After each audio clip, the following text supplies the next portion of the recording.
All right, a guy who's not looking for a new contract, but he's looking for a new team. That's quarterback Baker Mayfield. He's also skipping the spring voluntary program as he tries to sort out his future, or at least wait for the Browns to do so.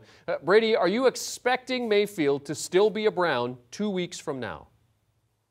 No. I mean, at that point in time, we're assuming that the draft has already taken place. It's come and gone. He either gets traded before that, if a team's really feeling like he's the best option as opposed to what their chances are with who they're going to get in the draft, or the draft is taking place and we're talking about right after. You know, the Browns want to move on. He wants to move on, find a trade partner, move forward there. I would be shocked if he's still on the roster. I mean, the only thing you could think of is that they just don't want to let him go because they think he's too valuable of an asset in a trade deal, that they'd rather wait until June where they exhaust all efforts, wait for a potential injury, wait to see if a team drafts a guy and goes, whoa, he's way further behind than we thought in his development.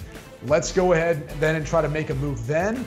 Or due to injury, maybe you're looking to trade for Baker Mayfield, but if not, there's a potential chance they could release him and end up setting him free and trying to avoid somewhat of the cap hit they're going to face this year, even though they're owed that. At least if they do it past June 1, they could split it up over the next 2 years.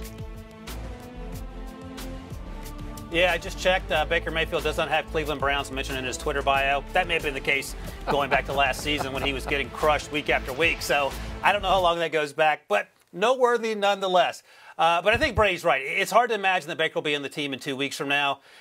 I think it makes perfect sense for the Carolina Panthers to send a fourth-round pick, if that'll get it done, to the Browns, with the understanding that the Browns will offset some of that $18 million that Baker's going to be due, the same amount that Sam Darnold's due, by the way, and move forward in that direction with Sam Darnold and Baker Mayfield. And it absolves you from having to take a quarterback at 6. You can get an offensive lineman if you're the Panthers, and go in that direction. It's hard to wrap my brain around the notion of taking a quarterback at 6, given how poorly that team is currently set up in Carolina.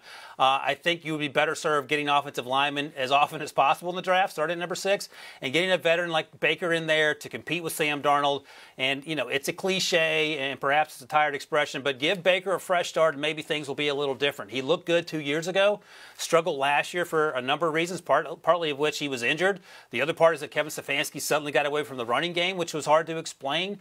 And I think a fresh start would be good news for Baker. But it'll be interesting, as Brady notes, if Baker gets cut, where he ends up, you know, the knee-jerk reaction is that maybe he stays in the AFC North because he feels like that type of guy. But there will be opportunities for him to win a starting job. We talk about this quarterback class all the time, Jeremy. It's not great, and that's good news for Baker Mayfield and Jimmy Garoppolo of the world. Those guys looking for jobs sooner rather than later. Well, and you have Charles Cross, the offensive lineman, going to Carolina at 6 overall. But you do mention in the write-up that a quarterback is certainly the preferred option at this point for the Carolina Panthers. All right, Ryan Wilson, Brady Quinn joining us as we discuss spring camp absences here on the Football Happy Hour, and particularly with the wide receivers.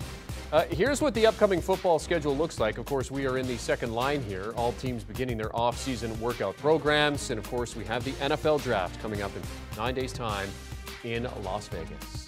Do you want a sports network that delivers everything that matters about the game? The highlights, the picks, the instant analysis, no yelling, no fake debates, no politics. Hit the subscribe button and never miss a moment.